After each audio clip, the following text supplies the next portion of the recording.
మీరు ఇందిరాగాంధీ టాపిక్ తెచ్చారు కాబట్టి, ఇందిరాగాంధీ ఏ విధంగా అయితే ఎమర్జెన్సీ లాంటి లేదంటే తనే గొప్ప అనుకునేటువంటి అహంభావ, నియంత భావజాలం కలిగినటువంటి వ్యక్తో అప్పుడు ఎమర్జెన్సీ లాంటి సమాజంలో మీరు ప్రత్యక్షంగా చూసినటువంటి వాళ్ళు. సేమ్ అదే మెంటాలిటీలో, అదే ఆలోచన ధోరణితోటి నరేంద్ర మోడీ కూడా ఉన్నాడు. నేను ఏకఛత్రాధిపతిని, ఇది ఛత్రపతిని భారతదేశానికి, నేను సర్వ హక్కులు కలిగినటువంటి ఏకైక వ్యక్తిని అనేటువంటి విధంగా వ్యవహరిస్తున్నాడు అనేటువంటిది బాగా వినిపిస్తున్నటువంటి మాట, ఆలోచన, ఆరోపణ. అది కొంతమంది భావమే కానండి, వాస్తవం అదేం కాదు. ఫైనల్గా టీం ఉన్నది అక్కడ. కాకపోతే ఆ టీం యోగ్యంగా ఉన్నదా లేదా, ఎందుకనేటువంటి వాళ్ళని సెలెక్ట్ చేసుకుంటున్నారు అనే విషయంలో కొంత అభిప్రాయ భేదాలు ఉండొచ్చు. ఓకే. కానీ ఫైనల్గా వివిధ సంస్థలు కూర్చున్నప్పుడు, పరివార సంస్థలు కూర్చున్నప్పుడు సమాధానం చెప్తున్నారు, అందరితో కలుపుకొని వెళ్తున్నారు. కాకపోతే రాజకీయాల్లో ఉండే డైనమిక్స్ కొద్దిగా ప్రత్యేకంగా ఉంటుందండి.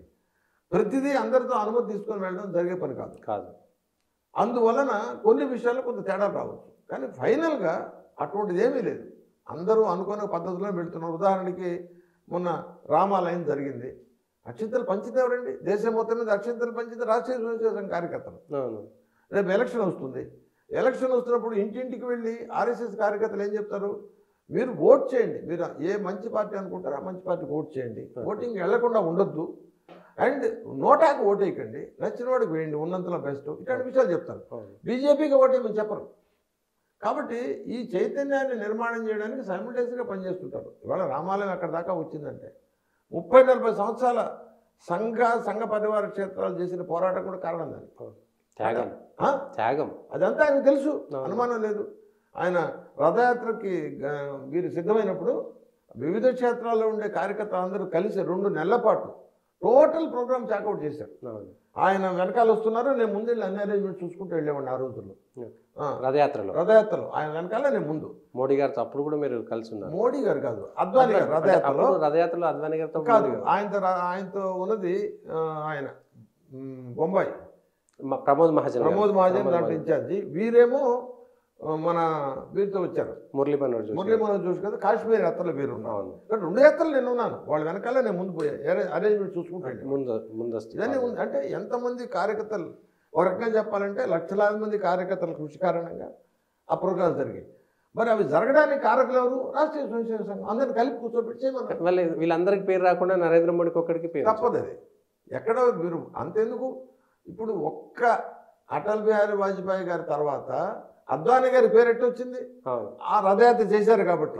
మరి రథయాత్రలో పాల్గొన్నటువంటి ఏర్పాటు చేసిన లక్షలాది మంది కార్యకర్తల పేరు రాదు, అనుమానం ఉంది. కానీ అదే అద్వానీ గారిని గురువుగా భావించేటువంటి నరేంద్ర మోడీ గారు అదే అద్వానీ గారిని ప్రధానమంత్రి కాకుండా అడ్డుకున్నారని ప్రతిపక్ష పార్టీలు చెప్తుంటాయి. 2014లో అవకాశం వచ్చినా ఇవ్వలేదని. ఏమండి, ఎంత వయసు ఆయన సహా డిప్యూటీ ప్రైమ్ మినిస్టర్ అయ్యారు కదా.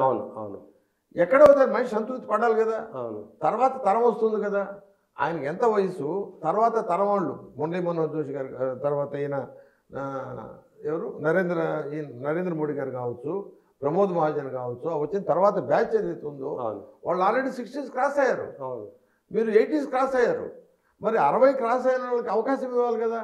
ఇవ్వకుండా నేనే ముఖ్యమంత్రి కావాలి, నేనే ఉప ప్రధానమంత్రి, నేనే ప్రధానమంత్రి అనుకుంటేట జనరల్ ఒపీనియన్లోనే, అంటే సంఘ పరివార క్షేత్రాల్లో కూడాను వాళ్ళు వితరాయి అటల్జీ అద్వానీ గారు కొత్త తరానికి అవకాశం ఇవ్వాలి, మీరు దగ్గరుండి వాళ్ళని గ్రూమ్ చేయండి అనేటువంటి ఆలోచన వాళ్ళకి ఇవ్వడం జరిగింది.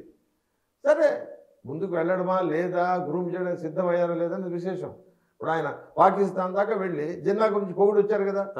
అది భిన్నమైన విషయమే కదా, అది అవసరమే వచ్చింది.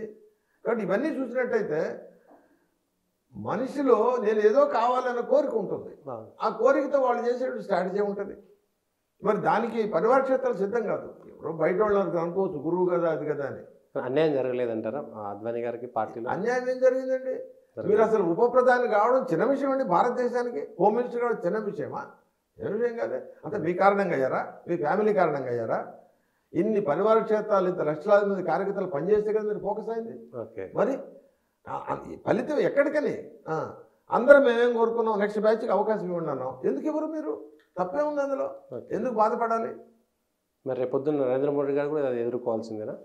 నరేంద్ర మోడీ ఎందుకు? ఆయన వితర అవుతాడు. ఆయన నా లెక్క ప్రకారం ఎప్పుడు వితర అవుతాడో తెలియదు, కానీ ఆయన కూడా వితర అవుతాడు. నెక్స్ట్ బ్యాచ్ వస్తుంది. పక్కా వస్తుందండి. కానీ నరేంద్ర మోడీ అంత హైయెస్ట్ లెవెల్కు వెళ్ళినటువంటి పేరు ఆ స్థాయిలో నాయకత్వం మళ్ళీ ఇంకా ఇది రెండు. ఇప్పుడు ఈ ప్రశ్న దేశంలో వస్తూనే ఉంటుందండి. ఓకే నెహ్రూ తర్వాత ఎవరైనా ఆ రోజుల్లో మేముండంగా అనుకునేవాడు, okay who is after Nehru అని. సరే, నేనైతే రాజీవ్ గాంధీ ప్రధానమంత్రి అయినప్పుడు ఇతనేం ప్రధానమంత్రి, ఓకే అతనికి రాజకీయం ఇష్టం లేదు, అతను ఒక పైలట్, వాళ్ళ అమ్మగారు పిలిచినప్పుడు కూడా నేను రాజకీయాలకు రానని చెప్పాడు, చచ్చిపోయింది కాబట్టి వచ్చాడు, అవును ఇతనేం ప్రధానమంత్రి అనుకున్నాం. కానీ రీజనబుల్గా పనిచేసాడు అతను కూడా, చెడ్డేం చేయలేదు. సరే, కొన్ని అవకతవకలు జరిగి ఉండొచ్చు. కాబట్టి ఈ దేశంలో వ్యవస్థ తప్పనిసరిగా ఎవరు వచ్చినా చేయగలుగుతారు. అయితే నరేంద్ర మోడీ లాంటి వాడు మరొకడు వస్తే మంచిది కదా అంటే అది దైవ కృప. ఓకే అంటే ఉందంటారా ఆ శక్తి బీజేపీ నాయకులు ఆ తర్వాత తరం వాళ్ళు ఉంది. ఎవరు ఉండేటువంటి అవకాశం? ఇప్పుడు ఆయన ఉన్నారు, ఉత్తరప్రదేశ్ ముఖ్యమంత్రి ఉన్నారు యోగి యోగి. ఆయన చిన్న వయసు 50 ఏళ్ళ లోపల ఉంది ఆయనకి. అవును అయితే ఆయన వస్తాడా లేదా వేరే విషయం. అవును యోగ్యతనుడు కనిపించాడు కదా, ఉత్తరప్రదేశ్ ఆ స్థాయిలో తీసుకురాగలిగినట్టు ఎవరు ఊహించరు అట్లా. ఓకే మరి ఇప్పుడు దెర్ ఆర్ పీపుల్, అంటే నాయకత్వం వాళ్ళది రుజువు అయినట్టు అంటారా? డెఫినెట్గా రుజువు అయినట్టే. ఓకే కాకపోతే అందరు కలిసి ఆయన ఎంపిక చేసుకుంటారని నెక్స్ట్ అది వేరే విషయం.